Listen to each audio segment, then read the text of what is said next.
اس پہ S C O bank بننے جا رہا ہے۔ ایس سی او بینک پہ ایک بڑا بریک تھرو ہوگا، یعنی کہ شنگھائی تعاون تنظیم کا اپنا ایک بینک بننے جا رہا ہے۔ اس بینک کے ذریعے جو بھی تجارت ہوگی وہ ان ممالک کی کرنسیز میں ہوگی یا وہ بارٹر تجارت ہوگی۔ یہ چانسز بھی موجود ہیں کہ چائنا کی جو کرنسی ہے وہ اس کا سٹینڈرڈ قرار پائے۔ یہ سارے کے سارے some what only the India exception ہے کہ یہ امریکہ کے اس وقت الائی نہیں کہ نیو ورلڈ آرڈر جو ہے، نیو سے بعد جو سب سے لیٹسٹ نیو ورلڈ آرڈر ہے وہ چائنا کی طرف سے آ رہا ہے۔ وہ اس بار مشرق کی طرف سے آ رہا ہے، پہلے مغرب کی طرف سے آیا کرتے۔ ڈی ڈالرائزیشن اس کو کہتے ہیں، ڈالر سے نکلنا، ڈالر کے چنگل سے نکلنا۔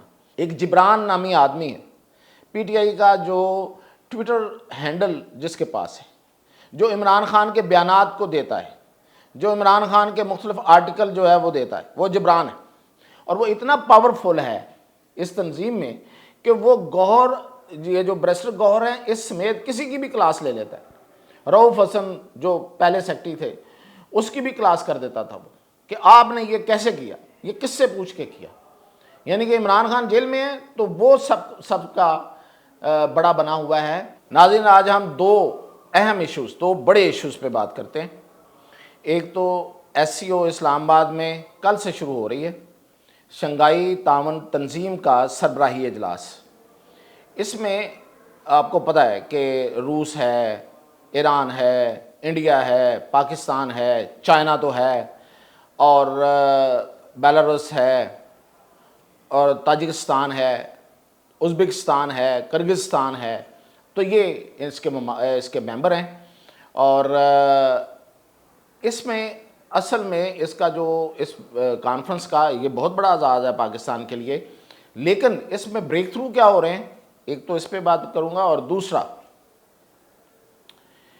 یہ جو پی ٹی آئی کا احتجاج اناؤنس ہوا تھا 15 تاریخ کا، آج کا، جو کہ گزر گئی۔ آج کا دن تو سموٹ گزر ہی گیا۔ یہ اعلان کیا کس نے تھا، اور پھر یہ کہ یہ ناکام کیسے ہوا، اس کی کہانی۔ تو پھر سب سے پہلے ایس سی او کی بات کر لیتے ہیں۔ تو آج پاکستان میں، کل چائنا کے وزیر اعظم آ گئے تھے، آج انڈیا کا وزیر خارجہ آ چکا ہے، روس کے وزیر اعظم نے آنا ہے، اور اسی طرح باقی ملکوں کے وزیر اعظم جو ہیں، وزراء اعظم جس طرح میں نے کہا تھا، ایران کے نائب صدر اول آ رہے ہیں، یعنی کہ فرسٹ سینئر وائس پریزیڈنٹ، تو وہ تشریف لا رہے ہیں۔ تو اس میں بریک تھرو کیا ہو رہے ہیں اس پہ آتے ہیں۔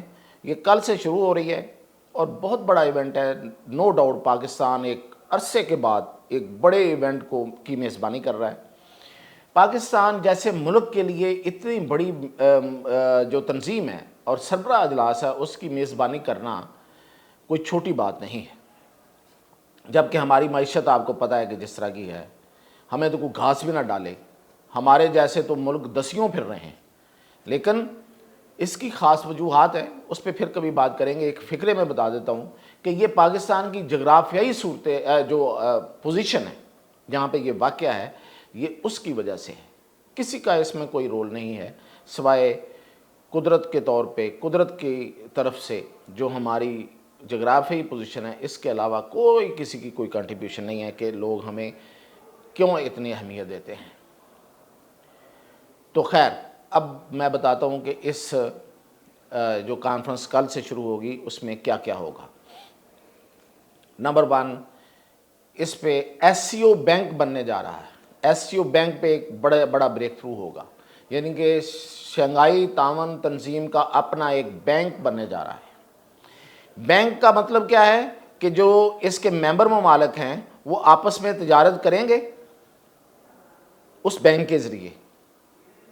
اب آپ کو میں نے بتا دی ہے ملک، رکن ملک، ان کی کسی کی کرنسی بھی ڈالر نہیں ہے، اور یہ سارے کے سارے some what only the India exception ہے کہ یہ